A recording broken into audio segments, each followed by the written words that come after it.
تو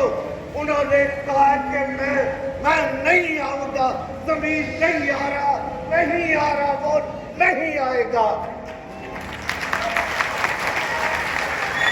میں نے اس کی بہت محنت کی، میں نے اس کے پاؤں پکڑے کہ خدا کے لیے میری قوم کو ایک زمین کی ضرورت ہے، لیکن اس نے مجھے جواب دیا کہ جو قوم اپنے پرچم اور اپنے ترانے کی عزت نہیں کرتی، میں نہیں آؤں گا۔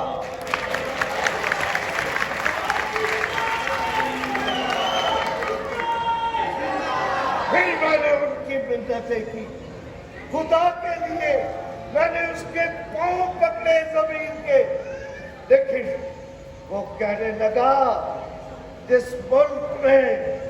5500 لڑکیوں کی عصمت ٹوٹے، میں اس قوم کے لیے جاؤں، نہیں آؤں گا میں، جہاں زینب جیسی معصوم بچیوں کی عصمتیں ٹوٹ کر ان کو مار دیا جاتا ہے، وہ کہتا میں نہیں آؤں گا، نہیں آئے گا، وہ نہیں آئے گا، میں بھی جا رہا ہوں، تم بھی آ جاؤ، نہیں آئے گا وہ، نہیں آئے گا۔